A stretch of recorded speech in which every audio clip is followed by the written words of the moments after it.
Fala pessoal, beleza? Vamos continuar com a série de vídeos então sobre o Evangelho da Riqueza de Andrew Carnegie, né? Para você que não assistiu os vídeos anteriores, vou fazer um resumão, mas vai lá, assiste, ajuda a gente aí a compartilhar conhecimento. Lembrando que conhecimento a gente não divide, a gente multiplica, assim como a riqueza. E o objetivo desse canal aqui é compartilhar conhecimento através da leitura comentada de livros, né? Fazer resumos do livro. Não é que você não leia, mas que você possa ler conteúdos novos. E esse livro aqui, O Evangelho da Riqueza de Andrew Carnegie, foi publicado pela Applewood Books em 1998, né? Em inglês. Né? Não tem uma tradução muito boa em português.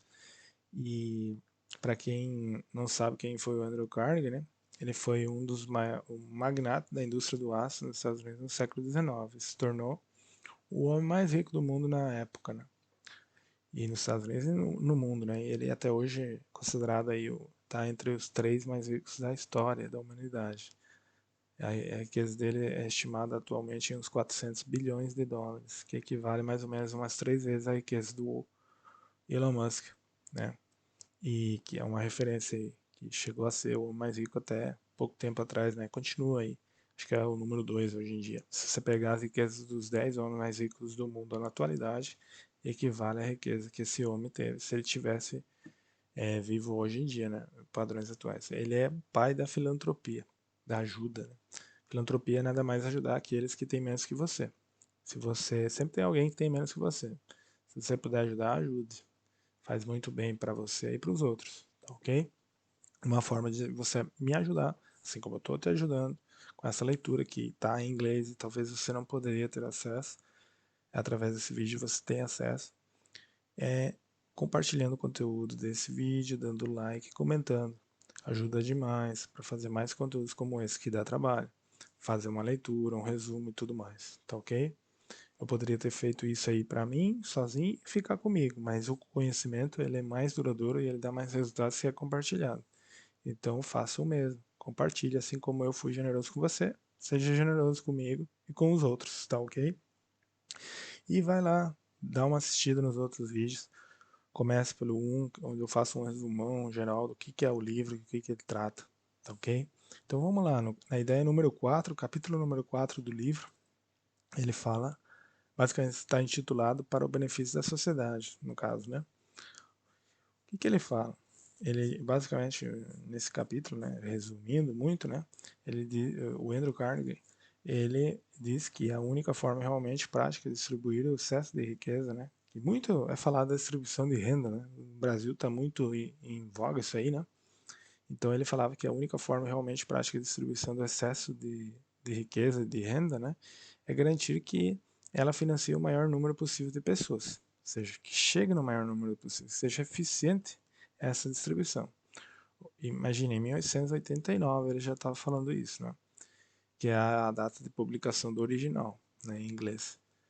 E o objetivo é instituir um sistema que invista grandes somas de dinheiro em causas e projetos que melhorem a qualidade de vida do cidadão comum, aquele que está lá na base da pirâmide, né? A pirâmide de Maslow, né? Que é as pessoas com menos recursos e as pessoas com mais, né? Então, as pessoas que têm mais recursos seja captado esses recursos dessas pessoas para as que têm menos, mas o objetivo é atingir o maior número de pessoas e fazer com que elas subam nessa pirâmide e que a média seja elevada, tá ok? Então o objetivo não é que todo mundo fique igual, porque se todo mundo fica igual, todo mundo vai ficar igual de pobre, nunca vai ser igual de rico. Então a desigualdade ela é necessária para o desenvolvimento de uma sociedade. Mas o que, que a gente pode fazer? A gente pode fazer com que aquele que está lá embaixo não fique tão embaixo, que ele suba de nível, que ele tenha algumas coisas básicas garantidas e outras que ele tenha como lutar por elas, né? Educação, formação, conhecimento, sempre vai ser bom para isso, né? Isso é infinitamente mais desejável do que a abordagem tradicional e menos eficaz, na qual os doadores, o que, que eles fazem, né? No caso, o governo, né?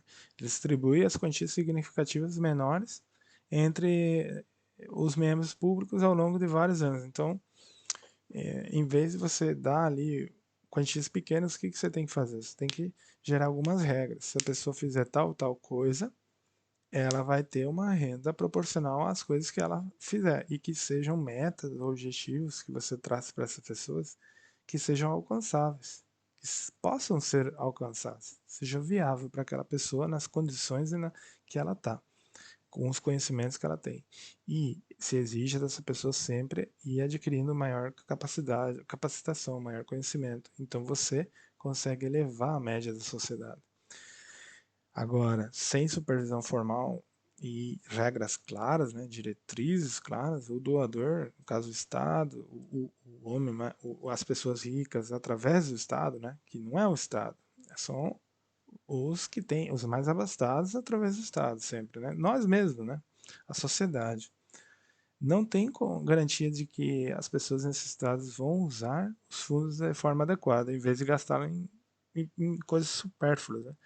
A gente tem que exigir das pessoas que elas se capacitem, que elas treinem. A gente tem que colocar metas. Se você fizer isso, você vai obter mais. Se você não fizer, você vai obter menos. Nunca deixar estático, porque tem pessoas que o nosso instinto natural é o quê?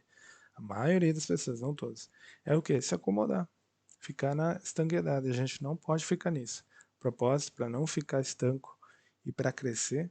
Veja lá o vídeo anterior, um vídeo daqui do meu canal O Leitor, onde eu falo sobre as 10 regras do sucesso do próprio Andrew Carnegie, né?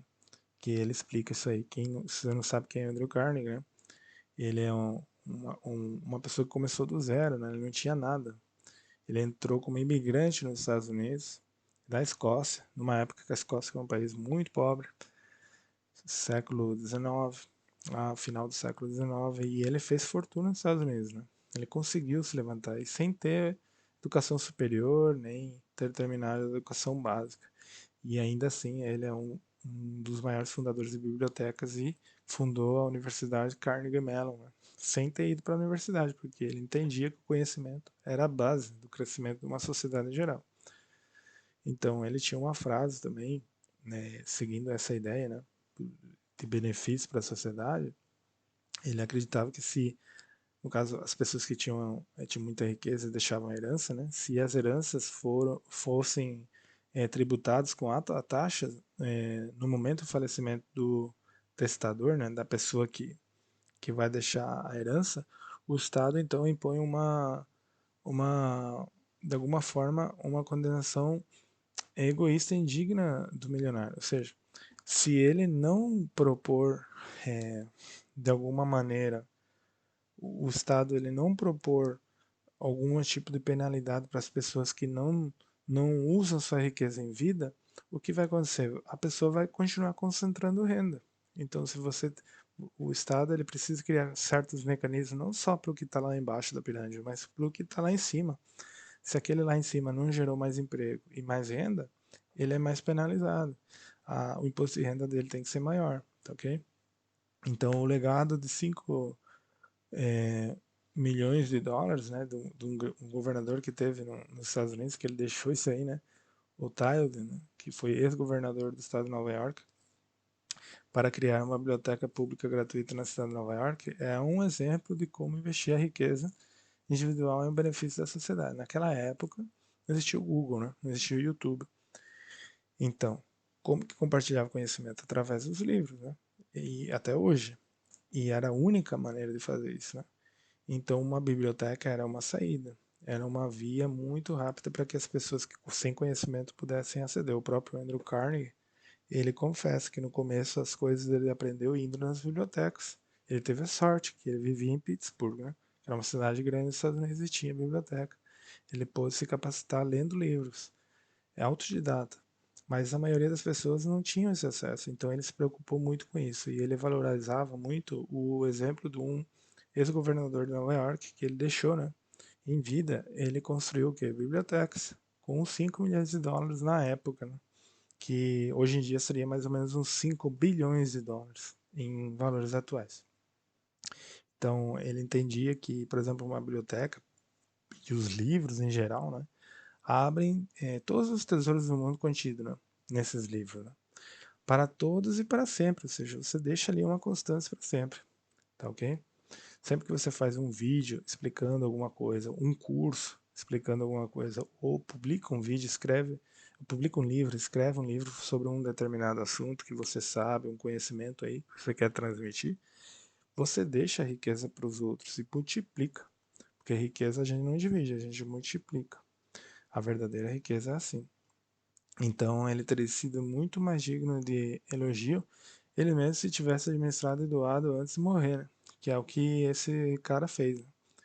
E ele construiu então essas bibliotecas. Então, o que que dizia o Andrew Carnegie? Que os ricos têm seu poder e durante a sua vida, né? Todos nós, né? Com o grau de riqueza que a gente tem, de acordo com o que a gente não tem que esperar.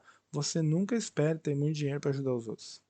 Nunca espere que você vai ter muita riqueza para começar a ajudar quem precisa. E essa ajuda nem sempre é uma ajuda em dinheiro. Às vezes é conhecimento, às vezes é instrução, às vezes é um serviço que você presta para alguém. Existe uma roupa usada que você tem, às vezes não é dinheiro, às vezes é alguma outra coisa que essa pessoa está precisando realmente. Comida, o que for. Se tiver nas tuas mãos você fazer, vai e faça. Mas a principal maneira de você passar para alguém um benefício é através do conhecimento. E as primeiras pessoas que você deveria estimular isso são as pessoas que estão ao seu redor, sua família. Se você não gera um entorno familiar de leitura, de conhecimento, sua família vai se afundar. Ao longo prazo não vai ser duradouro o crescimento, tá ok? Então, é durante a vida que a gente tem que organizar a beneficência para todas as pessoas.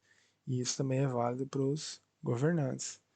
É preciso dar e exigir alguma coisa em troca à medida que dá. É verdade.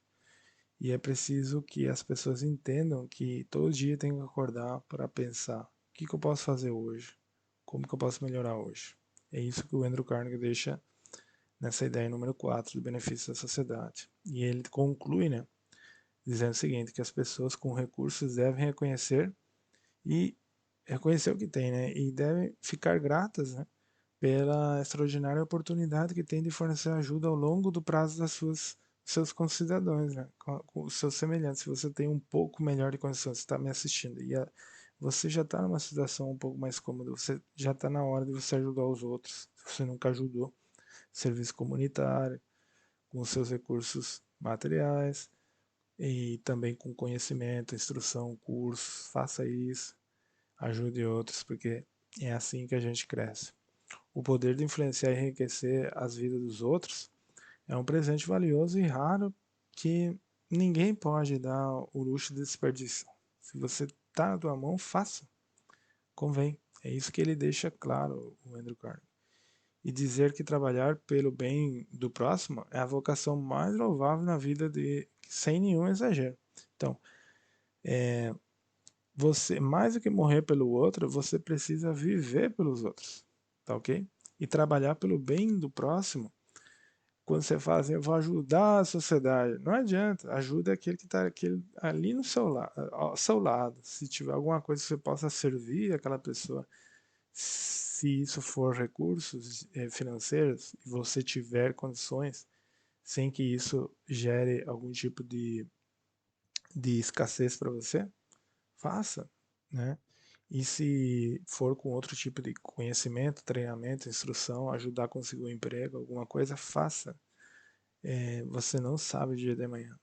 Você precisa ser generoso. E o Andrew Carnegie, ele tinha bem claro isso aí. Uma pessoa que começou do zero e chegou tão longe, né? E ele falava muito de ter essa rede, mastermind, né? Se você não viu o vídeo lá, onde eu falo sobre as regras do sucesso de Andrew Carnegie, vai lá dar uma olhada. Eu explico isso aí com detalhe que o Andrew Carnegie explicava com perfeição. Você precisa ter um grupo de pessoas que se alinhem de acordo com o teu propósito. Se você não sabe o seu propósito, é preciso que você tenha um propósito. O que você quer alcançar na vida. Ele tem que ter um plano, começo, meio e fim. Vai lá dar uma olhada naquele vídeo. Nesse mesmo canal, inscreva-se no canal, você vai entender mais. Tá ok?